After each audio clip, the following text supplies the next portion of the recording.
Greetings, book lovers everywhere. I'm E-Train and welcome to E-Train Talks. Here at E-Train Talks, I read, review, and discuss everything books in the hopes to inspire others to love reading as much as I do. And on the topic of loving reading, I'm chatting today with the teacher librarian and promoter of Project Lit, more on that later, Elizabeth Blye. Woo! Elizabeth has been educating kids for over 18 years, and she's a huge promoter of literacy. She's also a former elementary school ELA teacher and currently a middle school librarian. I'm so thrilled and honored to be chatting with you today, Elizabeth. E-Train, it is an honor to be chatting with you. Thank you so much for having me on. It means so much. Well, thank you for coming. And it's even more special to talk with you today because this week happens to be Teacher Appreciation Week. Woo! I appreciate all of you teachers listening and Elizabeth Blye. Well, thank you. It's definitely it's a great profession, and yeah, kids like you. Teacher Appreciation Day evolved into a full week of celebrating all the amazing educators like Elizabeth Blye, which leads me to our first question. Elizabeth, I know that you've been an educator for over 18 years, which is incredible, just frankly incredible. Thank you so much for helping to shape so many kids' lives. Is teaching something you've always wanted to do? Yeah, it was either that or own my own electrician company, and I'm not really good with wires, so that wasn't going to happen. But yeah, my mom says that from the time I was little, I would like teach my dolls and eventually taught my little brothers, and I think I always wanted to be a teacher. There's something special about it. There really is, just teaching kids about new things and like kind of expanding their horizons. Yeah. So did somebody in your life inspire you to become an educator, a parent, teacher, or role model? I think initially my mom. I mean, your mom is always your first teacher, right? Your parents are your first teachers. I have a lot of teachers in my family. Two of my aunts were teachers. 6 of my cousins are teachers. And I think it was that, growing up with my parents having such respect for teachers, I think it was, that made me kind of want to do it. And then being completely honest, I don't remember my teachers prior to 5th grade. I know I had some good ones. My mom talks a lot about them, but I don't personally remember them. And it was probably my middle school experience and watching what those teachers did at a time when I struggled emotionally with friendships, that really made me want to go back and do this.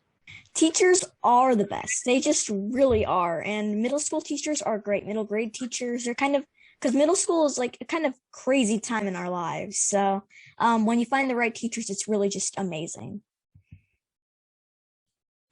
Yeah, that is for sure. Middle school is a really interesting and ever-changing experience, I think. And I can tell you more about this, but having been in kindergarten and 5th grade for 2 years, I learned very quickly that middle school is 100% my jam. And I like this really awkward, really weird, uncomfortable time in kids' lives because they're enough of humans and they have enough knowledge, but they're still willing to learn and, are sucking information in from everywhere they can. So it's cool. You're how old? 5th grade. You're in 5th grade, so you're just getting there. Yeah. I think it's great to have students who are willing to learn and like just kind of, because kids can sometimes be stubborn. I know that from experience because I'm a kid and my mom says it all the time. So sometimes we can be a little challenging, but I know that with the right teacher, we can be willing to learn. That is very true. I think it's a mix of a whole lot of factors, right? To have good relationships, but also a willingness to learn, and stubborn is definitely a factor. But it's also recognizing that middle school is a time when like everything is changing, everything. Your relationships with your parents are changing, your relationship with your teachers change, your relationships with your friends change. And it can be scary for a lot of kids. Yeah, middle school teachers, middle grade teachers like yourself, you're kind of our pillars. You're kind of like the wind beneath our wings. Like when you have the right educator, you can just kind of flourish even when your body's changing, like the way you think is changing. That is very true. We try. We do try. And listen, we are human too and make mistakes, and I think that's one thing that I'm very upfront about with every kid I meet is I'm fallible. Like I am not perfect. I make mistakes every day. I own them. And then I try better, try to do better the next time. Yeah, that's always a great philosophy. Yeah, it has to be, because if we try to act like we're perfect, we're telling big lies. So I know that you're currently a middle school librarian as well as a library media specialist. Can you tell us about your experiences as a teacher and as a librarian?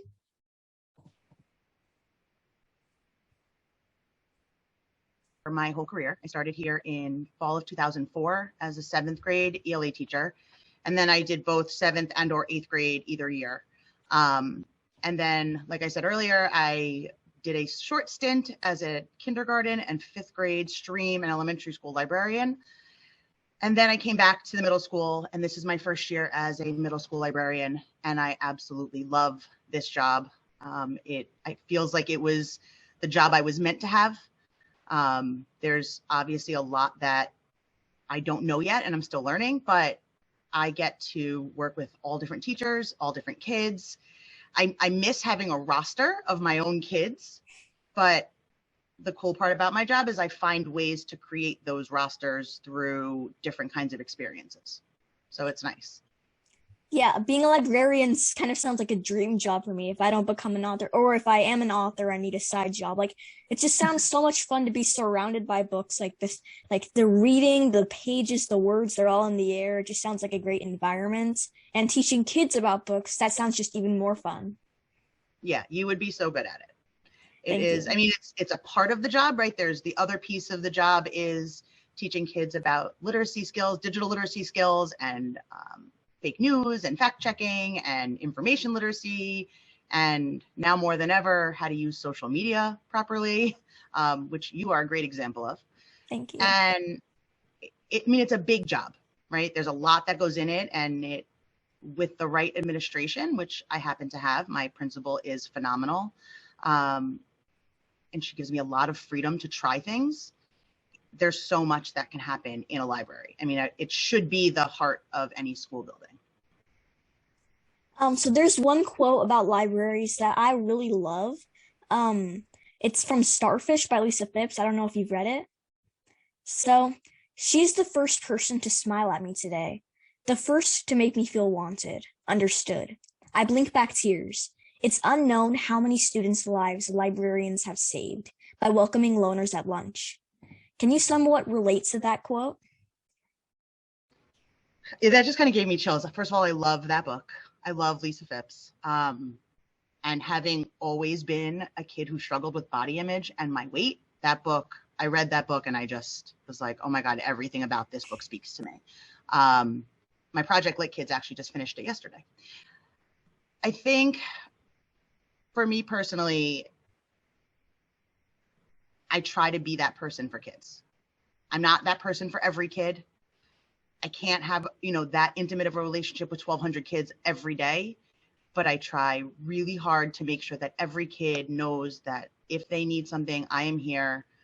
I will do whatever I can to help them. And, if it's pointing them in the direction of a great book or just giving them a quiet place to sit, or I have this, I can get it for you, this like 30-second dance party button that sometimes when we're like having a really tough day, I push it, and you would think middle schoolers wouldn't just like break out and dance, but they do. And so it's just finding ways every day to make kids feel like they matter, because they do, and show them that there's someone here that genuinely does care. And I genuinely have to clap. That's just amazing. And I really do want to see that dance party button. Well, she just got her dance party button. And now, everybody listening, it's time to dance. 30-second dance party.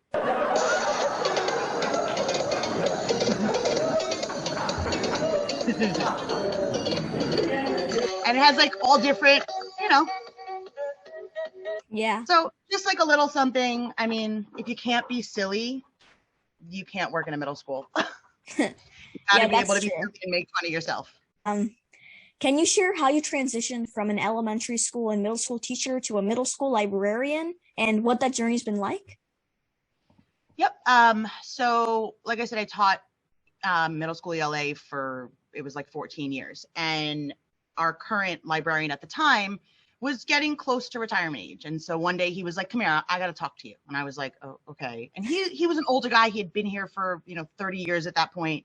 He was like, you're going to go back to school. And I was like, what? I already have two master's degrees. I say, I'm good. I don't need to go back for another degree. He's like, nope, you're going to go back. You're going to get your librarian degree.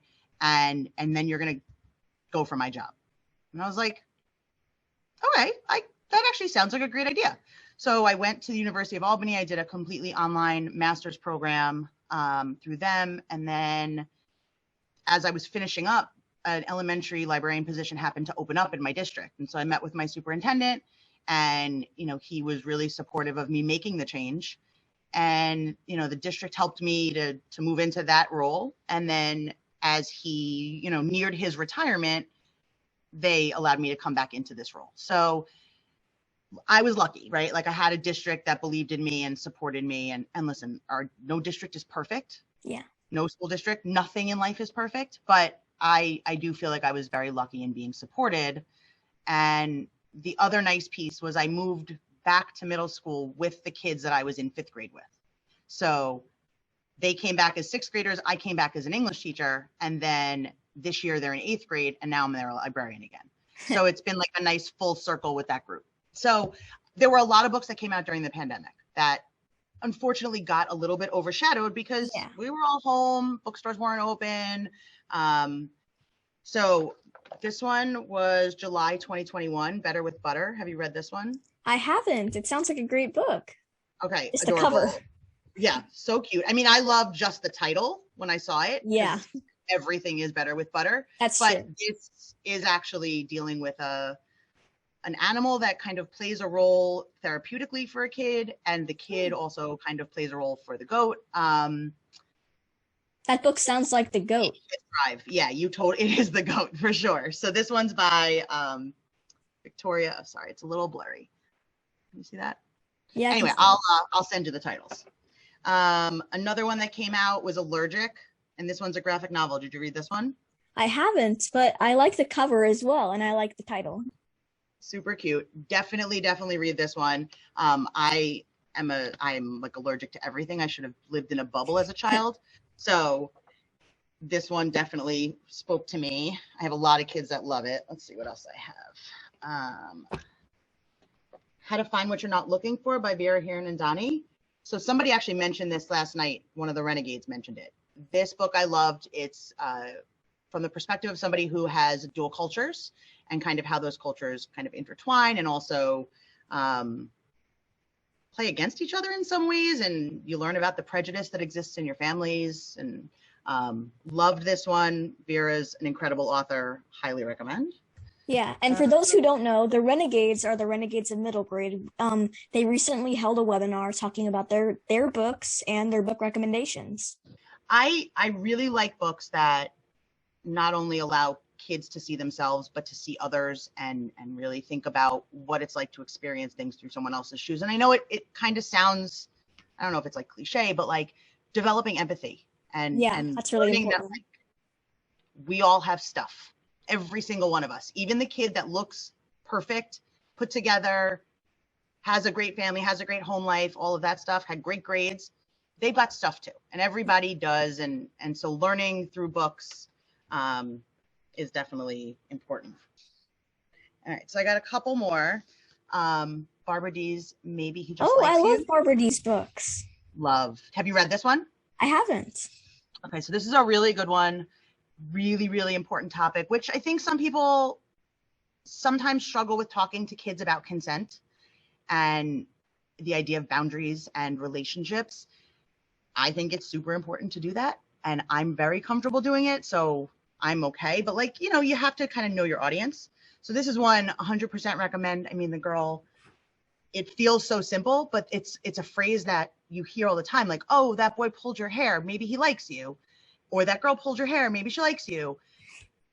That phrase has to change, right? We can't allow that to be anywhere. We have to kind of know our boundaries.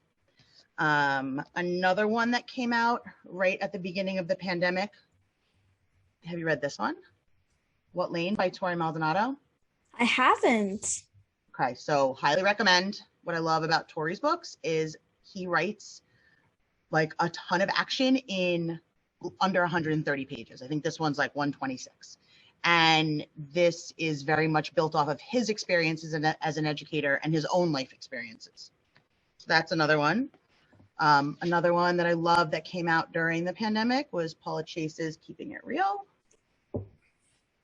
I'm just learning about so many books. Also, I just have to note that this, that the meeting can only last for 40 minutes, so it might end. Just join back once, it's like if it ends. You got it. How about this one? Have you seen this one yet? I'm sorry, the sticker's covering it. So this is Marco Shiro's The Insiders. Oh, I haven't heard of that.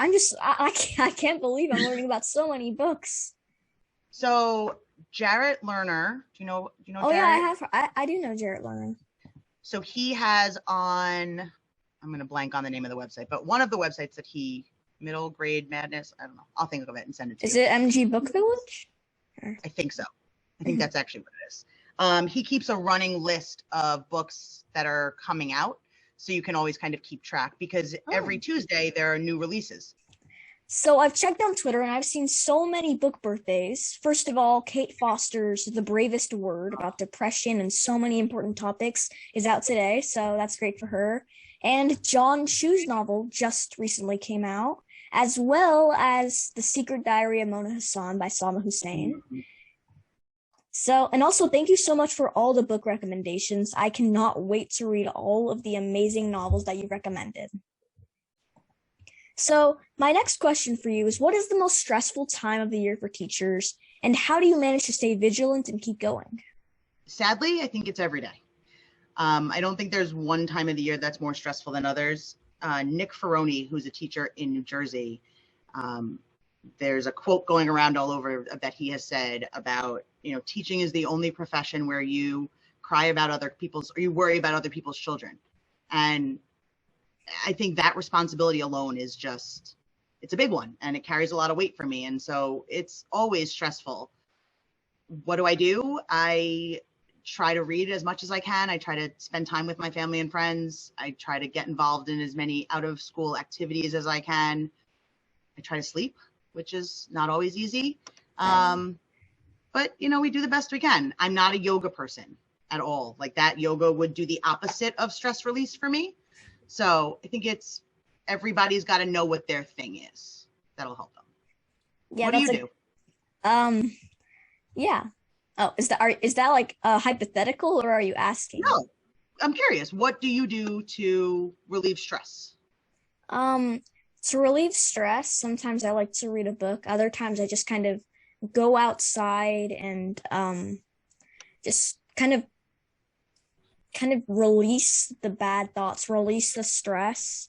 Although I also just sleep a lot, because I get a lot of stress migraines, so I have to sleep a lot to get rid of them. And it really helps just kind of trying to find ways to get rid of stress. There are so many different ways. And like what you've said, sleep, just kind of finding your thing. I think those are really two important ways to just kind of relieve stress.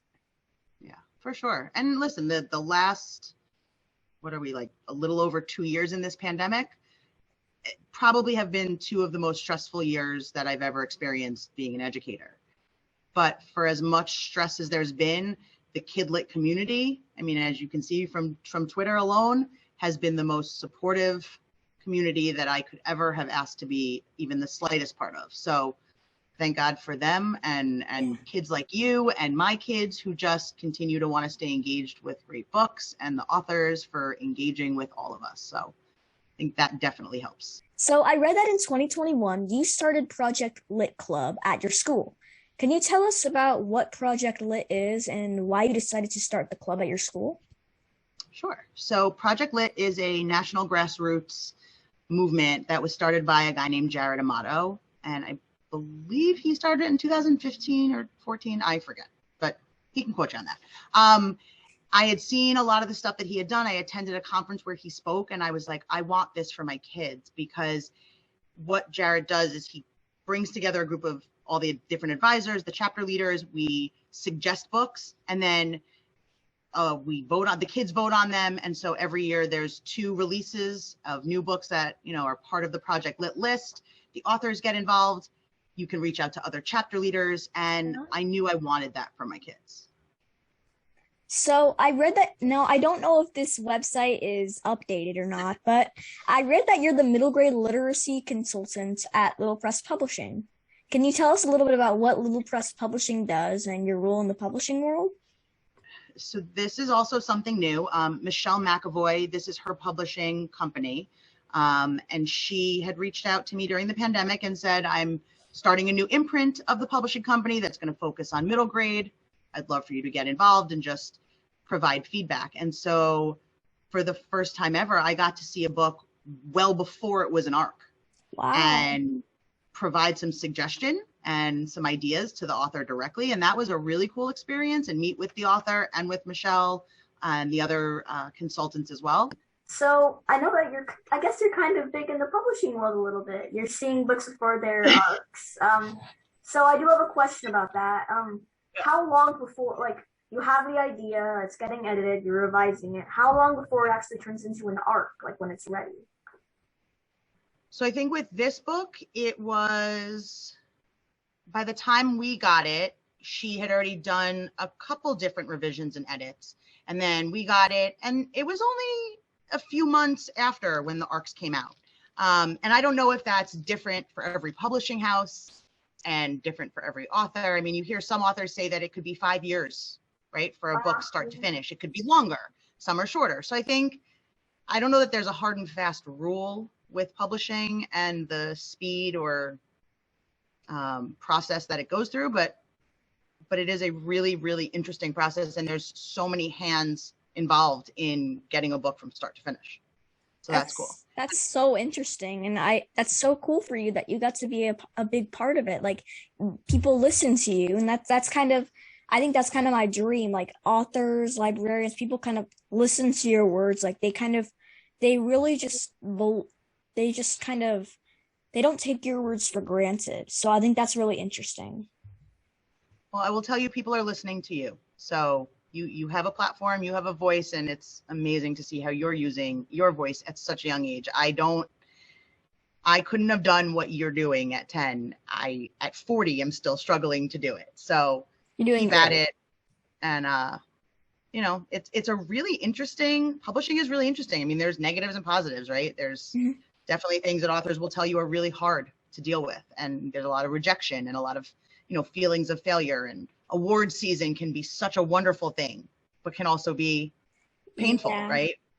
When you see other people's books, some people are publishing a book a year now, or even like more Gordon than one Corman, that's his 100th book is coming out, which we learned about at the Renegades of MG webinar. Yeah, I cannot believe he has 100 books, and his books are all awesome. Yeah, they are. If you haven't read Linked, did you read that one yet? I have read Linked. I love that book. I Me thought too. That was a really, really important one. So I was glad he did something that was like a little bit different from his normal, fun stuff. It had a serious undertone, but there was also a lot of fun stuff in the book too.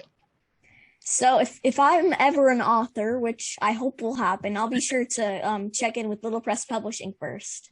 Sweet. We would love that. So it never ceases to amaze how much one can find on the internet. And I happen to read that you're also the appointed teacher liaison for the School Library Media Specialist of Southeastern New York. That's a lot. That's a very big title. And I just want to know what that really is, what that job really means.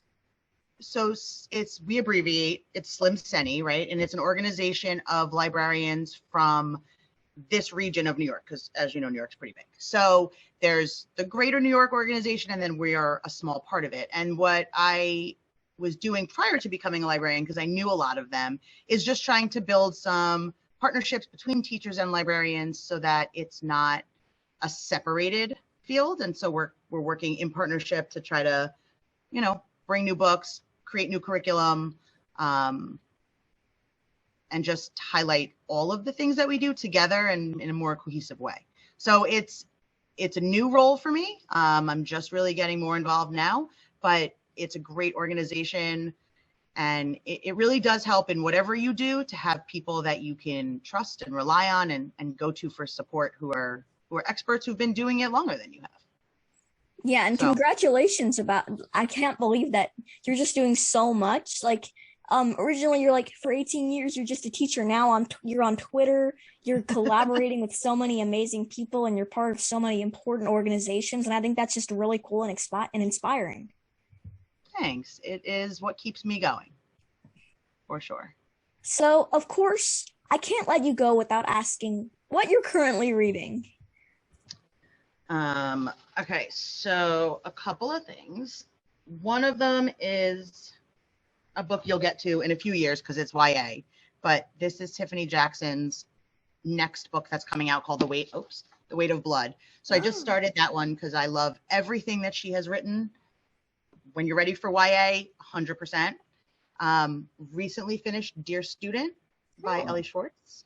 Have you seen this one? Oh my God. I have seen it, but I haven't read it yet. You absolutely have to read it. And I then just got Melanie Conklin's next one that's coming out called The Perfect Mistake. Melanie Conklin is amazing. I have seen it before. Awesome. So I just started those yesterday, The Weight of Blood and A Perfect Mistake. So lately, time to read has been a little bit short, so I'm not plowing through as many books as I normally do, but summer is coming, which means I'm very excited for that. Sad that lots of summer reading. Yeah, although like that's another year you're going to be a middle school librarian in your second year. That's pretty exciting if you stay on the job. Yeah, I'll be here. I'm definitely coming back next year. Lots of new ideas, lots of new great books, and just want to mention there's one other. So I said a little bit about like when you see yourself and others in books, right? Mm-hmm. And I think Rudine Sims Bishop's quote about books being mirrors, windows, and sliding glass doors is one that a lot of people kind of ground their work in. This book by Chris Barron, it's called The Magical Imperfect. Oh, I've seen that before. So good. So this was another one that came out during the pandemic. And initially I feel like maybe got overshadowed a little bit, but it's definitely gaining traction. It is a novel in verse, and I suffer from an autoimmune condition called eczema. And this was the first I do time. Too. Do you really? Yeah. Oh, then you have to read this. I mean, it's not the only thing in this book. There's intergenerational relationships. There's Judaism. There's friendship. There's the San Francisco earthquake. There's baseball infused. Yeah, I mean, there's a ton of stuff, and there's multiple cultures in it. I mean, it's truly probably one of my all-time favorites. So wow, that's high praise from a librarian. Yes. I can remember just sitting there reading this book and getting probably about 30 pages in and emailing Chris and being like, I have no words, but thank you for writing this book. I wish this had existed when I was a kid. Well, Chris Barron, if you're listening, that's pretty high praise from Elizabeth Blye. I can't wait to read The Magical Imperfect. You have to. So now it's time for the final question. The question I've received many different responses to, and the question I ask every single author. And if you've listened to my podcasts, you know that sometimes it can get a little just wow. So if you could be or meet any character in any book, who would it be and why? Okay, so that is a really hard question, but I'm going to go. Oh, I don't know. I got to go with Ellen Starfish. It would be like meeting my teenage self and saying it's going to be okay and just be brave. And I wish I'd had that courage to stand up to people and be as strong as she was. Because I think that's a really, really hard thing to do. And I love that book for that reason. It's teaching you to just be you and be proud. Yeah. And the right people will find you. Yeah, I honestly have to agree. First of all, Lisa Phipps is amazing. Like, she was the first person who ever read, like, the first author who ever read any of my book reviews. So I think she kind of holds a really very special place in my heart. And I would really want to be there for Ellie in the book, just cheering her on, being her pal, just being someone that she can lean on, because she really needed that throughout the book. Mm-hmm. I think I don't think anyone realizes how much we all need that person for, in your life. And it doesn't need to be 100 people, and you don't need to be the most popular. You just need one good friend to support you and say, you got this, be the starfish, right? Mm-hmm. And that's what I love about middle grade books. I feel like they all do such an incredible job. And like, the hardest part of all of this, I'll be honest, is there's so many books that I'm like, I forgot that one and I forgot that one and there's this one. And every single book has merit and value. And like I said, there's a book for every kid and a kid for every book. So if I didn't mention a book, it's not because it's not great or I forgot about it. It's just there's so many. I'm going to start a little segment on E-Train Talks. You're the first person to ever be a part of it, Elizabeth. It's called E-Train's Recommendations. I've heard about so many great books by so many authors, and I think it's time that I recommend some books to you who may not have heard of the book or may have heard of it, but they haven't gotten the chance to read it yet. So the one I really want to talk about is Dress Coded. Dress Coded by Carrie Firestone is the story of the Fisher Middle School girls. They created a podcast protesting the cruel dress code at Fisher Middle School, and using their words, the power of the freedom of speech, they kind of create a safe environment. Well, they're trying at least to create a safe environment for so many kids to come. And I can't give away too much, but it is a really good book, and there are a lot of challenges, roadblocks that the characters face, but they face a lot of adversity, but they follow through, and you'll just have to read Dress Coded to find out what happens. That's an awesome recommendation, and I can say I highly agree. It is a great book. My kids love it. It's definitely one of a book that's very popular, and it's a really important topic, especially considering if you look at the cover, all the different body types, right? And what fits on one. I mean, it's doesn't fit the same way on another. And so that plays in, but really that was a good first pick. Thank you. So thank you so much for joining me today, Elizabeth. Thank you so much for having me. And to all of you listening, you can find Elizabeth on Twitter at Miss Blye Reads and on her school website, linked in the description. So I just have to say, you guys are going to be blown away by what Elizabeth Blye is doing. She's just one of my favorite literacy advocates. She's been kind of advocating for me ever since that one post that I made that kind of changed everything. And so I'm just kind of very happy that I had the chance to interview her. And I know that you're going to have a blast going through her social media and her school website, learning about all the great things she's doing.